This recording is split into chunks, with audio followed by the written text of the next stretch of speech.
Hello everybody, my name is Dre, or the Bearded Serb.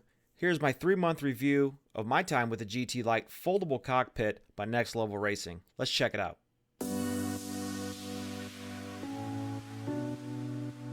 I bought this cockpit myself about 3 months ago. Wanted to share my thoughts and views after about 3 months of using this, probably over 70 to maybe 100 hours total. The GT Lite is a budget cockpit. It is going to help you get away from using a desk and an office or gaming chair as a sim rig. I did buy this for around $220, and I think you might be able to get it less, sometimes more, just depends on where you're looking. It is a very entry-level rig. There are some definite upsides, and I think there's some easy mods that you could add to the rigidness to the rig.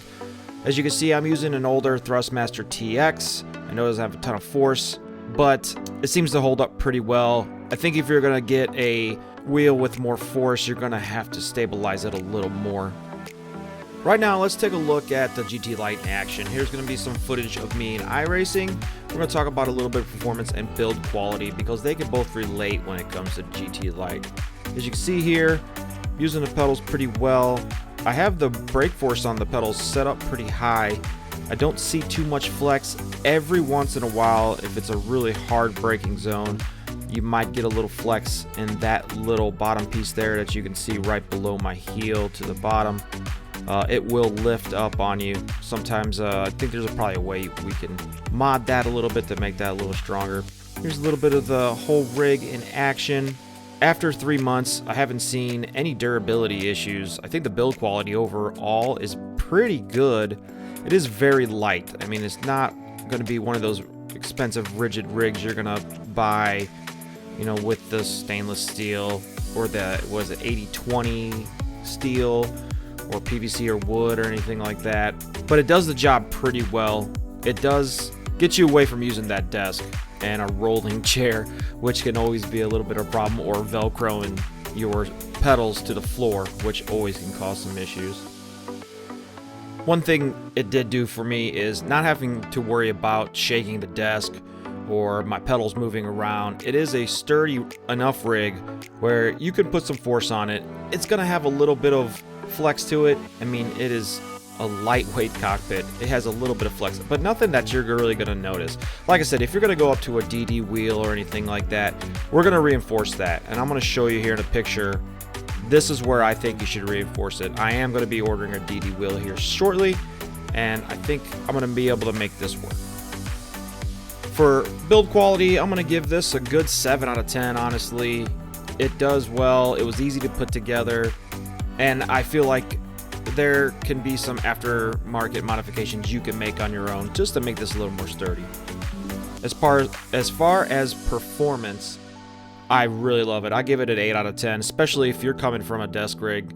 This is easily a huge upgrade, especially for the price. For $220, you can't really beat the price and what you get out of this. I think Next Level Racing did a really good job.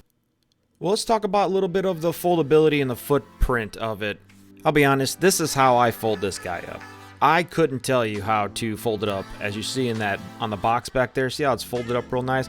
I have no clue how to do that. I tried, but I really don't need it to fold up too much, as I have enough room, but I wanted to keep everything at my desk. So I just fold it up like this and I move it over to the side, and it's really out of my way, and it folds up enough to where the footprint isn't too large. Obviously, you can fold it up a little more if you needed to. I don't need to do that. But if you need to fold it up a little more, you can. It's not too heavy, especially with your pedals and your wheel on it. It's easily movable. So I'm 6'3", 230 pounds. I'm a pretty big guy. It's a hair tight for me, I'll be honest, but it works. I don't have too many problems with it. Here's a little footage of me getting into the cockpit. You can open up the cockpit to get into it. What I do is, because it's on my desk, I can't really open it up, so I just slide my whole body in there and get in there.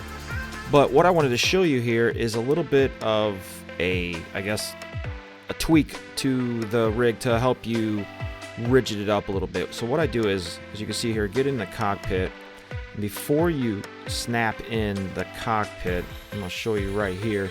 This is the spot where you clamp this in. Don't clamp that in right away. First, go to the left side here and tighten up the next level strap first. Sit back in the chair, strap that up, and then tighten that clamp over here to the right, and you're going to feel a really big difference too. I'm not sure if I have any footage of the front part of it. There's a strap that comes with the GT Lite, and it looks like it's just a strap that holds the stuff in packaging. I used that strap on the front of it, and I'll show you a picture here of what I mean. If you tighten this strap up, it gives you that vertical stability that I think you're going to need when you get a DD wheel. So instead of using that strap in the future, I'm going to mod a piece of aluminum or a piece of steel pipe there, screw it in, drill it in, and get that guy really nice and rigid. I like to save money. I like to try to do this on a budget as best as I can, and I think a lot of you guys can too. I think we can really mod this guy up.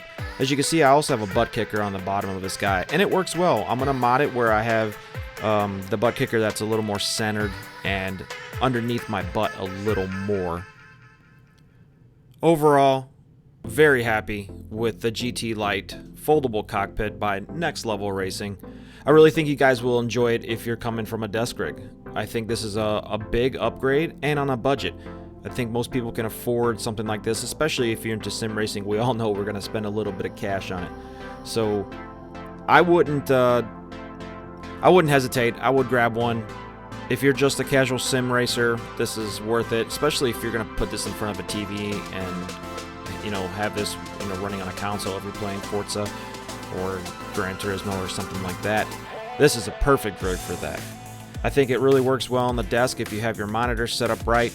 It just depends on what you're going to do. I'm not a pro racer myself. Maybe one day I hope to be, but this did help me get a little more competitive. I didn't have to worry about anything around me and the rigidness. It's fine enough for the wheel and pedal that I have. Like I said, I'm going to try to mod this myself. I will do a review after I get a DD wheel on this guy and see if I can get this guy nice and rigid.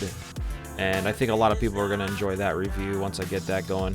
But I think we can really use this rig on some better products out there, on some better wheels. Thank you so much, everybody, for watching my 3-month review on the GT Lite foldable cockpit by Next Level Racing. Hopefully, it gives you a little insight on the cockpit, the price, the durability, the performance of the whole thing. I really think it's really nice. I wouldn't hesitate, honestly. If you're coming from a desk rig, I would purchase this guy in a minute. I think it does kind of depend on your setup a little bit. I really like it now how I have my monitor set up this way.